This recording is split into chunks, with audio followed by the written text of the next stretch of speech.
విచారణ తుది దశకు చేరుకుంటోంది. జస్టిస్ పిసి ఘోష్ కమిషన్ ముందు మాజీ ముఖ్యమంత్రి కేసీఆర్ ను క్రాస్ ఎగ్జామినేషన్ చేయనుంది. బురుగుల రామకృష్ణారావు భవన్ లో ఉదయం 11:30 ఈ విచారణ ప్రారంభం కానుంది. ఈ క్రమంలోనే ఎర్రవెల్లి ఫామ్ హౌస్ నుంచి ఉదయం 8 గంటలకు కేసీఆర్ హైదరాబాద్ కు బయలుదేరతారు. ఆ తర్వాత బీఆర్ఎస్ నేతలతో కలిసి విచారణకు బయలుదేరనున్నారని తెలుస్తోంది. ఇదే విషయమై నిన్న బీఆర్ఎస్ నేతలతో కేసీఆర్ పలు అంశాల గురించి చర్చించారు. హరీష్ రావుతో కమిషన్ చర్చించిన విషయాలతో పాటు అదనంగా అడిగే అవకాశం ఉన్న అంశాల గురించి కూడా లోతుగా చర్చించినట్లు సమాచారం. విచారణ సమయంలో పరిమితంగా కొందరిని అనుమతించే అవకాశం ఉన్నందున 9 మందితో కూడిన జాబితాను ముందుగానే ఇచ్చినట్లు తెలిసింది. ఇందులో హరీష్ రావుతో పాటు మధుసూదనాచారి, ప్రశాంత్ రెడ్డి, వద్దిరాజు రవిచంద్ర, పల్లా రాజేశ్వర్ రెడ్డి, పద్మారావు గౌడ్, బండార లక్ష్మారెడ్డి, మహమ్మద్ అలీ, ఆర్ఎస్ ప్రవీణ్ కుమార్లు ఉన్నట్లు తెలుస్తోంది.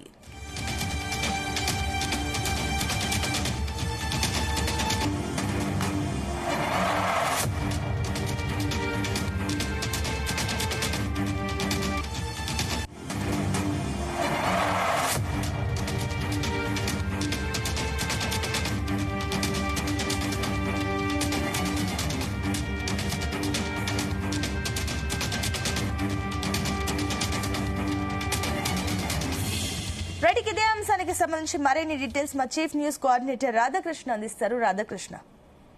Good morning Sunitha. మొత్తానికి ఎన్ని రోజులుగానో జరుగుతున్న ప్రచారం కాళేశ్వరం కమిషన్ ముందు కేసీఆర్ హాజరవుతారా లేదా అనే దానిపైన ఈ రోజు ఉత్కంఠకు తెరబడుతుంది. సో ఈ రోజు ఉదయం 11:30 గంటల సమయంలో బీఆర్కే భవన్ లో జరిగేటువంటి కాళేశ్వరం కమిషన్ విచారణ ముందు బీఆర్ఎస్ అధినేత మాజీ ముఖ్యమంత్రి కేసీఆర్ హాజరు కాబోతున్నారు. సో ఇదంతా కూడా ఒక సర్వత్రా ఆసక్తి నెలకొంది.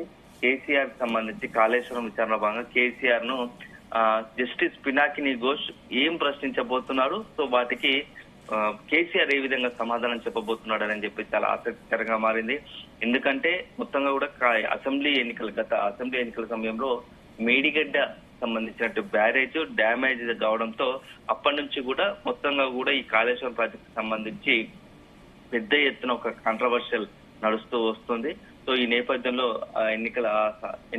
అసెంబ్లీ ఎన్నికల తర్వాత కాంగ్రెస్ అధికారంలోకి రావడం, అధికారంలోకి వచ్చిన వెంటనే ఈ కాళేశ్వరం ప్రాజెక్టు సంబంధించి మొత్తం ప్రాజెక్టులో అవినీతి జరిగింది, 1,00,000 కోట్ల అవినీతి జరిగింది. దాంతో పాటుగా ఆ నిర్మాణం కూడా సరిగ్గా చేయలేదు, నాణ్యత లోపం ఉంది. సో హడావిడిగా నిర్మించడం వల్ల ఇలాంటి పరిస్థితి ఏర్పడ్డది. 1,00,000 కోట్ల ప్రజాధనం దుర్వినియోగం అయిపోయిందని చెప్పేసి భావించినటువంటి రేవంత్ రెడ్డి సర్కార్ కాళేశ్వరం కమిషన్ సంబంధించి ఒక జ్యుడిషియల్ విచారణ ఏర్పాటు చేసింది. దానికి గత ఏడాది మార్చ్ అంటే 2024 మార్చిలో జ్యుడిషియల్ ఎంక్వైరీ జ్యుడిషియల్ కమిషన్ నియమించి దానికి జస్టిస్ పినాకిని ఘోష్ ను చైర్మన్ గా నియమించింది. సో ఇప్పుడు ఆ యొక్క జస్టిస్ పినాకిని ఘోష్ మొత్తంగా కూడా ఆ రోజు నుంచి ఈ కాళేశ్వరం ప్రాజెక్టు సంబంధించి వ్యవహారంలో ఏం జరిగిందనే దానిపైన పూర్తి స్థాయి ఒక విచారణ నిర్వహిస్తుంది. దాదాపు అక్కడ కాళేశ్వరం ప్రాజెక్టు సంబంధించి ప్రాజెక్టును సందర్శించి ఆ మేడిగడ్డ డ్యామేజ్ తో పాటు సుందిల్ల అన్నారం సంబంధించినటువంటి సీబేజ్ అన్ని మొత్తం కూడా పరిశీలించింది. దాంతో పాటుగా వరుసపెట్టి అక్కడ ఉన్నటువంటి ఆ మొత్తం కాళేశ్వరం ప్రాజెక్ట్ లో పనిచేసినటువంటి ఇంజనీర్లను అంటే రిటైర్ అయిన వారిని ప్రస్తుతం ఉన్న వాళ్ళందరూ ఆ ఇంజనీర్లను ప్రశ్నించింది. అదే సందర్భంలో అధికారులు ఎవరైతే ఉన్నారో రిటైర్డ్ కావచ్చు, ప్రస్తుతం పనిచేస్తున్నట్టు ఐఏఎస్ అధికారులను ప్రశ్నించింది. సో ఒక భాగంగా దాదాపు 115 మందికి పైగా విచారణ ముగిసింది. ఈ నేపథ్యంలో అధికారులు ఇంజనీర్ల వంతు అయిపోగానే ఇక నెక్స్ట్ అత్యంత కీలకమైన రాజకీయ నాయకులకు సంబంధించి ఆ విచారణ మొదలైంది. మొన్న నుంచి అంటే ప్రస్తుతం మల్కాజ్గిరి ఎంపీగా ఉండి గతంలో బీఆర్ఎస్ హయాంలో మాజీ మంత్రిగా పనిచేస్తున్నారు, ప్రస్తుతం మాజీ మంత్రి ఆర్థిక శాఖ మంత్రిగా పనిచేస్తున్నటువంటి ఈటల రాజేందర్ తో రాజకీయ నాయకులను కూడా ప్రశ్నించడం మొదలుపెట్టింది. ఈ నేపథ్యంలో అంతా ఉత్కంఠగా మారింది. సో ఈటల రాజేందర్ విచారణ అయిపోయింది. సో తర్వాత హరీష్ రావు విచారణ ఇక బీఆర్ఎస్ అధినేత మాజీ సీఎం కేసీఆర్ ను ప్రశ్నించడంతో మొత్తంగా కూడా ఆసక్తికరంగా మారింది. కాళేశ్వరం కమిషన్ సంబంధించి కేసీఆర్ ను ఏ ప్రశ్నలు వేయబోతున్నారు అనేది కూడా చాలా ఆసక్తికరంగా మారింది. దాదాపు ఉదయం 11:30 గంటలకు ఈ యొక్క కాళేశ్వరం క్రాస్ ఎగ్జామినేషన్ నిర్వహించినట్టుగా తెలుస్తోంది. సో రాష్ట్ర చరిత్రలో మాత్రం ఒక మాజీ ముఖ్యమంత్రి ఇలా జ్యుడిషియల్ కమిషన్ ముందు విచారణ హాజరవడం తొలిసారి అని మనం చెప్పుకోవచ్చు. ఎందుకంటే గతంలో ఎప్పుడు కూడా దేశంలో ఎక్కడ లేదు. సో దేశంలో గతంలో అనేక కమిషన్లు మాజీ ముఖ్యమంత్రి విచారించింది. కానీ తెలంగాణకు కావచ్చు, ఏపీకి సంబంధించి మాత్రం ఇదే తొలిసారి చెప్పవచ్చు. సో దీనికి చాలా అత్యంత ప్రాధాన్యత సంతరించుకుంది. సో గతంలో మేడిగడ్డ బ్యారేజ్ 2023 అక్టోబర్లో మొత్తం కుంగిపోయింది. సో అప్పటి నుంచి అన్నారం కుండిల బ్యారేజెస్ కాస్త లోపాలు ఉన్నట్టుగా గమనించారు. దీనికి సంబంధించి మొత్తంగా చర్చ జరుగుతా ఉంది. ఈ నేపథ్యంలో ఈ కాళేశ్వరం కమిషన్ సంబంధించి జస్టిస్ పినాకిని ఘోష్ కేసీఆర్ ఎలాంటి ప్రశ్న స్పందించబోతుందో అందరికి ఆసక్తిగా మారింది. సో మొన్న కేసీఆర్ విచారణ ఈ రోజు సందర్భంగా నిన్న మొత్తం కూడా డేలాంగ్ మొత్తం హరీష్ రావు ఇతర ముఖ్య నాయకులతో ఎర్రవల్లి ఫామ్ హౌస్ లో కేసీఆర్ భేటీ అయ్యారు. దాదాపు 4-5 గంటల పాటు భేటీలో అనేక అంశాలు ప్రస్తావించారు. హరీష్ రావు కూడా ఉన్నారు కాబట్టి హరీష్ రావుతో గత వారం 10 రోజులుగా వరుసపెట్టి భేటీ అవుతున్నారు. హరీష్ రావు విచారణ ముందు, హరీష్ రావు విచారణ తర్వాత అసలు కాళేశ్వరం కమిషన్ ఎలాంటి ప్రశ్నలు వేస్తా ఉంది, ఏ సమాధానం చెప్పాలి, ఒకవేళ ఈటల రాజేందర్ హరీష్ రావును కాకుండా కేసీఆర్ ఇంకేమైనా ప్రత్యేకంగా క్వశ్చన్లు వేసేది ఉందా? ఎందుకంటే సీఎం కర్త కర్మ క్రియ అన్ని కేసీఆర్ అని చెప్పేసి ఒకవైపు కాంగ్రెస్ భావిస్తోంది, కాంగ్రెస్ విమర్శిస్తున్న ఆరోపిస్తున్న నేపథ్యంలో కమిషన్ కూడా అలాంటి ఏమన్నా ప్రశ్నలు సంధించబోతుందా అని చెప్పేసి చూడాలి. సో మొత్తంగా కూడా ఈ కాళేశ్వరం సంబంధించి జ్యుడిషియల్ విచారణ చివరి దశకు వచ్చిందని చెప్పవచ్చు. ఈ రోజు ఉదయం 8 గంటల సమయంలో బీఆర్ఎస్ అధినేత కేసీఆర్ పెద్ద ఎత్తున భారీ కాన్వాయ్ మధ్య ఎర్రవల్లి ఫామ్ హౌస్ నుంచి తెలంగాణ భవన్ చేరుకుంటారు. సో తెలంగాణ భవన్ లో అక్కడ ఉన్నటువంటి మొత్తం కూడా శ్రేణులతో ఒకసారి వాళ్ళని విజిట్ చేసి అక్కడ నుంచి డైరెక్ట్ గా నేరుగా 11:30 వరకు బీఆర్కే భవన్ చేరుకోబోతున్నారు. బీఆర్కే భవన్ లో కమిషన్ విచారించనుంది. గంట సేప 2 గంటల ఎన్ని ప్రశ్నలు అయిపోతుంది అనేది మాత్రం కాస్త వేచి చూడాల్సిన అంశము. ఆ తర్వాత విచారణ ముగిసిన వెంటనే మరి తిరిగి అతని నివాసం హైదరాబాద్ లో ఉన్నటువంటి గాంధీనగర్ నివాసంలో చేరుకుంటారు, లంచ్ అక్కడ చేస్తారు. సో ఈ రోజు కమిషన్ విచారణ నేపథ్యంలో కేసీఆర్ ను ఒక్కరినే అనుమతిస్తారా, లేకపోతే కేసీఆర్ తో పాటు ఎవరినైనా ఇంకో కొంతమందిని పార్టీకి సంబంధించినటువంటి నాయకులు అనుమతించే అవకాశం ఉందా?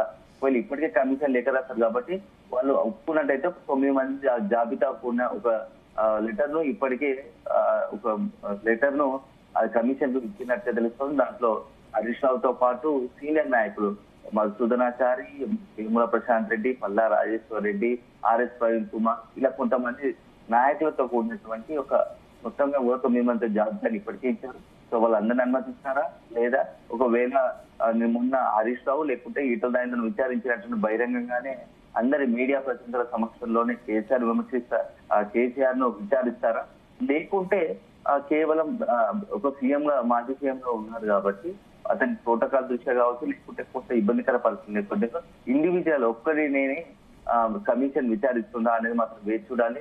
ఎందుకంటే గత అందరికి సంబంధించి కేసీఆర్ సంబంధించి కొంత తెలంగాణకు సంబంధించి కేసీఆర్ ను ప్రత్యేకంగా చూస్తుంటారు ఉద్యోగ నాయకుడుగా, అదేవిధంగా రాష్ట్రానికి సంబంధించి తెలంగాణ తెచ్చిన నాయకుడిగా 2 పర్యాయాలు ముఖ్యమంత్రిగా ఉన్నాడు కాబట్టి కాస్త కమిషన్ కూడా ఇండివిజువల్ గా అతను ఒక్కడనే ప్రత్యేకంగా విచారిస్తుందా, ఇన్ కెమెరా అంటే కెమెరాలో కేవలం ఒక కెమెరాను అనుమతించే కెమెరా సమక్షంలోనే వీడియో చిత్రీకరిస్తూనే కేసీఆర్ ను విచారిస్తారా కమిషన్ అనేది ఆసక్తికరంగా మారింది. ఏది ఏమైనా ఒక కమిషన్ మాత్రం ఒక కీలకంగా భావించవచ్చు. ఈ రోజు మొత్తంగా కూడా ఇలాంటి పరిణామాలు సంభవిస్తాయి. ఎందుకంటే ఇప్పటికే కేసీఆర్ విచారణ సందర్భంగా పెద్ద ఎత్తున బీఆర్ఎస్ శ్రేణులు హైదరాబాద్ కు తరలి వచ్చేందుకు సిద్ధపడుతున్నట్టుగా తెలుస్తా ఉంది.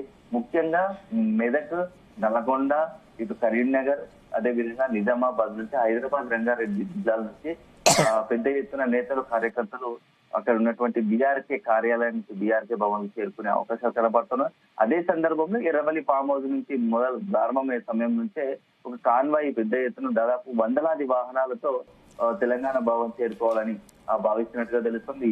దీని పరంగానే ఇప్పటికే బీఆర్ అది మన నేతల నుంచి ఇప్పటికి సీనియర్ శ్రేణుల పార్టీ సీనియర్ సందేశాలు విన్నట్టుగా తెలుస్తోంది.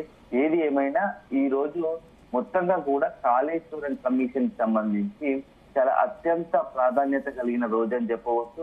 సో ఈ ఒక నివేదిక మొత్తంగా కూడా చివరి దశకు చేరబోతోంది. విచారణ కాళేశ్వరం సంబంధించి వచ్చే నెలలో నివేదిక రాష్ట్ర ప్రభుత్వానికి నివేదించిన సందర్భంలో ఆ తర్వాత ఇలాంటి పరిణామాలు ఏర్పడే అవకాశం ఉందో కూడా చాలా ఆసక్తికరంగా మారింది. ఎందుకంటే ఇప్పటికే కాంగ్రెస్ పలు సందర్భాల్లో చెప్తుంది 1,00,000 కోట్ల అవినీతి అంటోంది.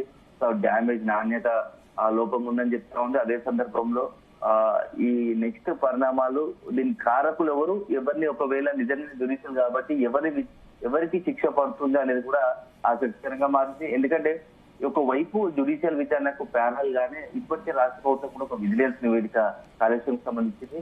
అందులో ఇంజనీర్ల పాత్ర పైన సీరియస్ అయితే ఇంజనీర్లకు సంబంధించి ఖచ్చితంగా చర్యలు తీసుకోవాలని చెప్పి ఒక 15 మంది ఇంజనీర్ల పైన చర్యలు తీసుకోవాలని చెప్పేసి విజిలెన్స్ నివేదిక ఇప్పటికే ఒక నివేదిక ఇచ్చింది. సో ఈ నేపథ్యంలో విజిలెన్స్ నివేదిక ఒకవైపు వచ్చే నెలలో జ్యుడిషియల్ విచారణ, ఈ రెండు కలిపి తర్వాత పొలిటికల్ గా రాజకీయంగా ఏమైనా ప్రకంపనలు వచ్చే అవకాశం ఉందా, ఎవరికి ఇబ్బందికర పరిస్థితులు వస్తాయి, ఎవరిపైన చర్యలు తీసుకుంటారా అంటే జ్యుడిషియల్ విచారణ సూచన మేరకు ఎవరికి ఇచ్చే నివేదిక ఆధారంగా ఎవరిపై చర్యలు ఉంటాయనేది మాత్రం చాలా ఆసక్తికరంగా మారింది. సో మొత్తంగా కాళేశ్వరం సంబంధించి తెలంగాణ రాజకీయాల్లో ఎలాంటి మలుపులు తిరుగుతాయి అనేది మాత్రం ఆసక్తికరంగా మారింది. సో ఒక తెలంగాణ ఉద్యమంలో కర్త కర్మగా ఉన్నటువంటి ఉద్యమంలో కీలకంగా ఉన్నటువంటి కేసీఆర్, తెలంగాణ రాష్ట్రం వచ్చిన తర్వాత అభివృద్ధిలో కీలకంగా ఉన్నటువంటి కేసీఆర్ ను ఇప్పుడు కాళేశ్వరం కమిషన్ విచారించడం సంచలనంగా మారుతూ ఉంది. సో ఒక రకంగా తెలంగాణ రాజకీయాల్లో ఇది ఒక బిగ్ డే అని చెప్పవచ్చు. సో ఈ విచారణలో మరి కేసీఆర్ ఎలా చెప్తారు, ఏం విచారణ సందర్భంగా కమిషన్ వేసే ప్రశ్నలకు ఎలాంటి సమాధానాలు ఇస్తారనేది మాత్రం ఆసక్తికరంగా మారింది. ఎందుకంటే కేసీఆర్ కు సహజంగానే అన్ని అంశాల పట్ల కాస్త అవగాహన ఎక్కుంటది. సో ఆ కమిషన్ వేసే ప్రశ్నలకు తనదైన స్థైల్లో సమాధానాలు ఇచ్చే అవకాశం ఉంది. ఎందుకంటే అక్కడ కమిషన్ నుంచి ముఖ్యంగా ఎదురయ్యే ప్రశ్నలు ఏంటంటే, మనం కొద్దిగా హరీష్ రావు కావచ్చు, ఇతరులకు సంబంధించినటువంటి వేసిన ప్రశ్నలను విచారణ సభలో వేసిన ప్రశ్నలను బట్టి చూస్తూ ఉంటే అసలు మొత్తంగా కూడా మేడిగడ్డ డ్యామేజ్ కావడానికి కారణం ఏంటి, మొత్తంగా కూడా ఈ కాళేశ్వరం ప్రాజెక్ట్ సంబంధించి రీడిజైనింగ్ లో మీ పాత్ర ఎంత, లొకేషన్ మార్చాల్సిన పరిస్థితి ఎందుకు వచ్చింది, ప్రాజెక్టు లొకేషన్ మార్చాల్సిన పరిస్థితి వచ్చింది, ఈ కార్పొరేషన్ సంబంధించి మొత్తం కాళేశ్వరం ప్రాజెక్ట్ సంబంధించి నిధుల కోసం కార్పొరేషన్ ఎందుకు ఏర్పాటు చేయాల్సి వచ్చింది, మొత్తం కార్పొరేషన్ సంబంధించి ఇప్పటి వరకు ఎంత ఖర్చు అయింది. సో ఒకవేళ ఇంత ఖర్చు పెడుతున్నారు కదా, మరి దీనికి సంబంధించి ఇంత 93,000 కోట్ల అధికారికంగా అఫీషియల్ గానే మీరు అయిందని చెప్తున్నారు కదా, వీటి భారం ఎవరిపైన పడుతుంది, తిరిగి ఎలా ఈ కార్పొరేషన్ నుంచి అప్పులు తెస్తున్నారు కదా, వీటికి తిరిగి ఎలా చెల్లిస్తారు అనే దానిపైన ప్రశ్నలు సంధించే అవకాశం ఉంది. సో ఒకవేళ దీంతో పాటుగా ఆ ప్రాజెక్టును ఏమైనా మీరు త్వరగతిగా పూర్తి చేయాలని చెప్పేసి ఇంజనీర్ల పైన ఒత్తిడి తీసుకొచ్చారా, ఆ ఒత్తిడి తీసుకొచ్చిన ఫలితంగానే మేడిగడ్డ డ్యామేజ్ పూర్తయిందా, ఇలా రకరకాల అంశాల పైన మీరు అసలు కేవలం కాళేశ్వరం ప్రాజెక్టుకు సంబంధించి హడావిడిగా మీరు తీసుకున్న నిర్ణయం వల్ల ఇలాంటి పరిస్థితి వచ్చింది, మీరు ఏ ఉద్దేశంతో ఈ కాళేశ్వరం ప్రాజెక్టును రూపొందించారు, కాళేశ్వరం ప్రాజెక్టు ద్వారా ఒకసారి ప్రారంభించిన తర్వాత దీనివల్ల మనకి ఏ మేర లబ్ధి జరిగింది, మీరు అనుకున్నట్టుగానే లబ్ధి చేరిందా లేదా, ఇన్ని ఎకరాలకు సాగునీరు అందించగలిగారు, మొత్తంగా కూడా గ్రౌండ్ వాటర్ ఏమైనా పెరిగిందా, ఎక్కడ పెరిగింది, ఎంత మేర పెరిగింది, ఈ అన్ని అంశాలను కూడా ఈ రోజు కమిషన్ విచారించే అవకాశాలు కనపడుతూ ఉన్నాయి. సో ఎందుకంటే కాళేశ్వరం ప్రాజెక్టు సంబంధించి ఉత్తర తెలంగాణలో వరప్రదాయం అని చెప్పేస్తూ 1 కోటి ఎకరాల భాగానిగా చేసేందుకు ఈ కాళేశ్వరమే కారణం అని చెప్పేసి పదే బీఆర్ఎస్ చెప్తూ వస్తుంది నేపథ్యంలో ఈ రోజు